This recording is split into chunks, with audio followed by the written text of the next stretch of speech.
Hi, everybody. Happy New Year and welcome to the first Lunchtime Lessons with Lauren of 2024. So, today we're going to be doing New Year's resolution, New Year, new resume.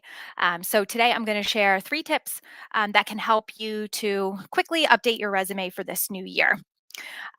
Before I dive in, because I know people are probably running to get some food for lunch and settle in with us here, I'll just go over the kind of structure of lunchtime lessons with Lauren. Super simple.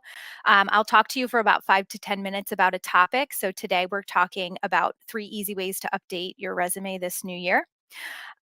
During that time, if you have questions, drop them into the chat or the messaging system. So right now we're live on LinkedIn, Facebook, and YouTube. So if you have questions, just drop them into the chat. When I'm finished with the presentation, I'll be able to look at all the questions that came in, and I will answer everything. Um, and then we'll wrap up, and I'll let you know more about the next lunchtime lesson with Lauren, which will happen in February. So, without further ado,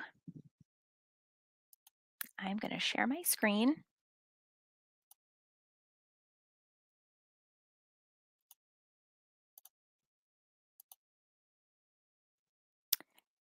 and pop up here with the presentation. All right. So, again, welcome to Lunchtime Lessons with Lauren. Usually these are on Thursdays at noon. Today I had some other appointments, so I'm coming to you live at 1 o'clock. But usually it's the first Thursday of every month at noon. And again, today we're going to be talking about 3 easy ways to update your resume. So, again, my name is Lauren Barlow. I'm the owner of Lauren Barlow Career Coaching, which I started in 2018, went full time in 2022. And I specialize in working with motivated professionals to help them go from um, go from lost to confident about how to make a change and take the next step in their career. I work with my clients on a wide range of topics, including job search, network, negotiation, marketing tool development, and retirement exploration. Okay, so let's dive in today. So, today we're going to talk about 3 easy ways to update your resume this new year. Then, we're going to talk a little bit about how updating your resume can be a good way to ignite a job search if that's on your New Year's resolution list. And then, I'm just going to share with you my New Year's mantra because we're hanging out today and I want to share it with people. So, I live it myself this year. So, before we dive into updating your resume, let's take a couple of minutes to reflect. So, think about the last time you've updated your resume and then think about all of the things that you've done since then. Did you get promoted? Did you start a new project, program, product? Did you improve efficiency for your company in any way? Did you create something new? Did you bring in new clients, new accounts? Did you develop a new process or procedure that maybe earned more money, made things more efficient? Who knows? Um, and lastly, how in general, how did you make money for your company? What did you do? What value did you add that allowed them to do business better? So it can be helpful to just think of these things. I'm a big fan of writing things down and journaling. So if you want to take kind of each of these areas and write down all of the things that you've done within each of these spaces, that could be a great tool for you to then bring to your resume when you start to update it. So when you're updating your resume, step one is start from the top. So look at your contact information. And I know this might seem kind of self explanatory, but if you have moved, if you changed your phone number, your email address, if you've updated your LinkedIn profile, link, make sure that all of that information at the top of your resume is up to date and legitimate.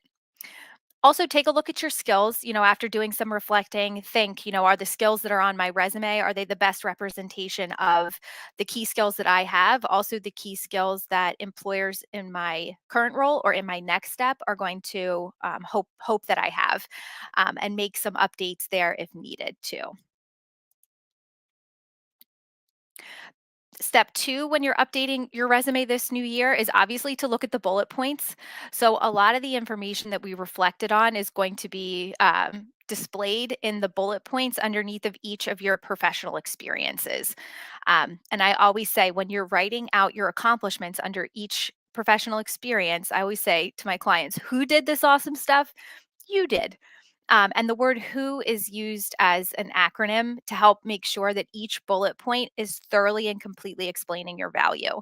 So, who, spelled WHO, obviously, it stands for what, how, and outcomes.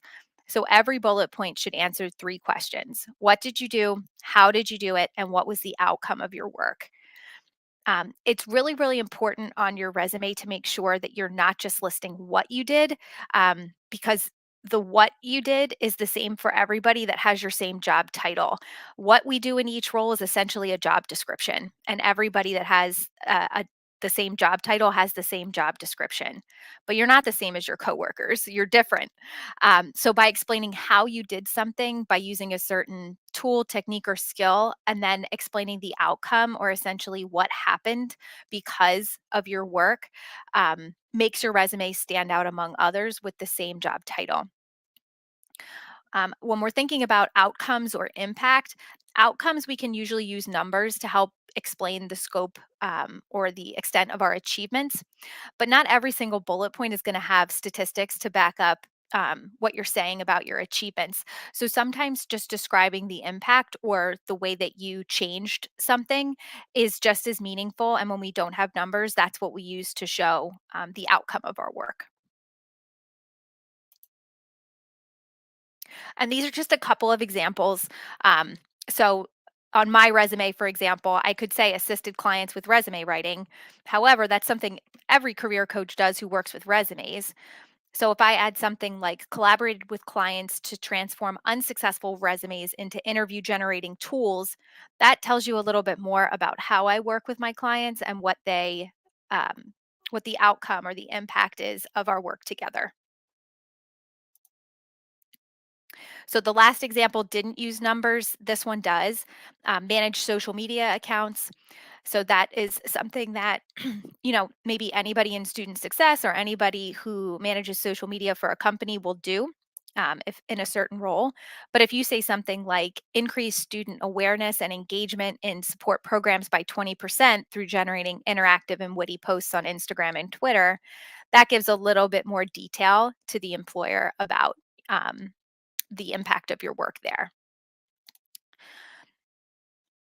So we've started at the top of the resume, made sure skills and contacts are contact information is up to date. Then we looked at your bullet points. So we've reflected, thought about any new information that we need to add, and we're adding it using the who outline. So we're thoroughly and completely explaining your value. And step three is just to look at your resume and update any kind of, I call it professional development activities. So, did you last year or since the last time you updated your resume, did you earn any additional degrees, certifications, licenses? Did you take a course? Did you join a professional association? If so, did you take on any leadership roles within that association? So just think about, outside of your professional work experience, what else do we need to add to the resume to update and let your future employer know about your most up to date qualifications? On my website, laurenbarlowcareercoaching.com, I abbreviated it in that headline. I'm not sure why. But if you go to laurenbarlowcareercoaching.com and you go to my page that has all of my services underneath of the resume coaching service, there is access to a tool that can help you see your resume the way an applicant tracking system sees it. So I got this tool from JobScan. So JobScan is a website that does just that, and they have an extension that career coaches can add to their website where clients can scan their resume, scan a job description right on my website, and it will take you to JobScan's website where you can see your match rating and feedback about how to tailor your resume to that specific job description. So again, visit laurenbarlowcareercoaching.com. Go to the services tab to check that out. And this is just a couple of ways that looking at your resume might ignite your job search. So if you are in a position where you're thinking maybe 2024 could bring you a new job, if that's a goal of yours, You can use updating your resume as a way to ignite your job search by using it as a way to start networking by asking for feedback on your resume. So, tap into your network and say, hey, it's a new year. I'm just re looking at my resume, updating a few things. Would you mind checking this out and giving me some feedback? That can make some cold networking connections a little warmer, and they could be used when you do eventually ignite your job search. When you're updating your resume, start looking for job postings just to see, what employers are looking for, what keywords are popping out, and to make sure that you're adding achievements to your resume that align with what job descriptions in your industry are looking for. Lastly, you can also use updating your resume as kind of a jumping off point to start thinking about updating your LinkedIn as well. Just making sure your headline section, your about, your experiences are explaining skills that you have and keywords that are common in your industry. This just by giving your LinkedIn a little bit of a refresh, just like your resume, it could make it a little bit more attractive to recruiters by making sure that the content found in your LinkedIn is also aligning with keywords that recruiters are searching for on the platform that align with your industry.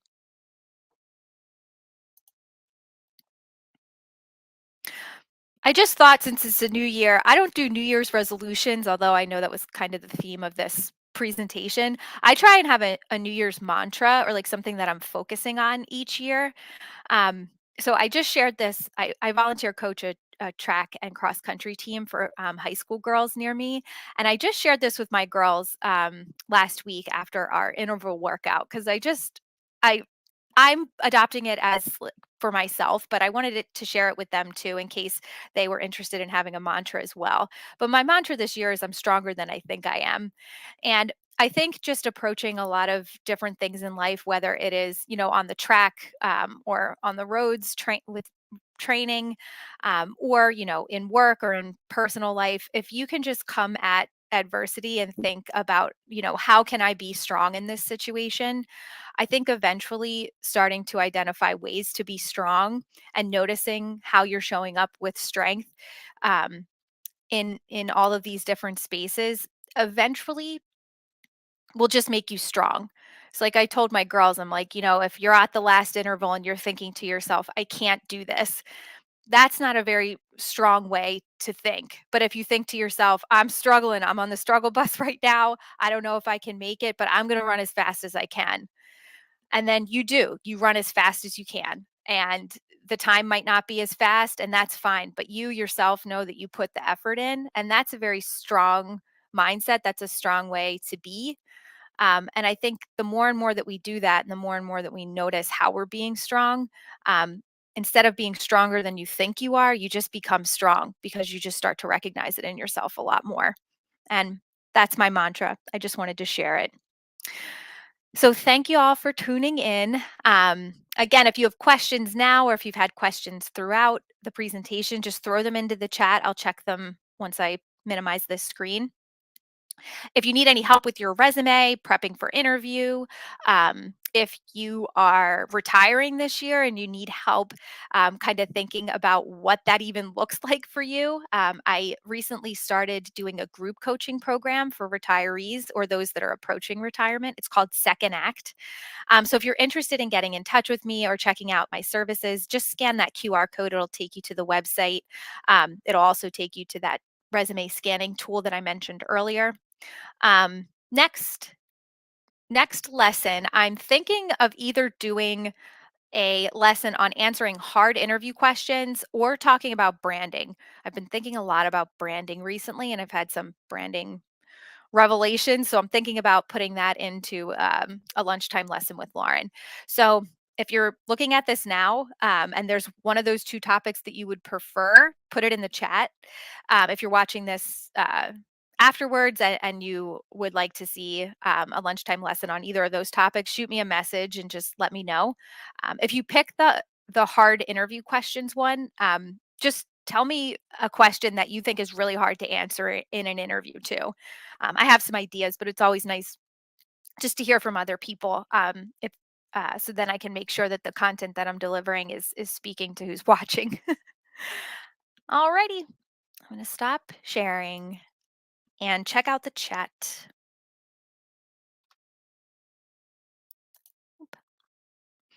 Okay. So again, if anybody has any comments or questions, throw it into the chat.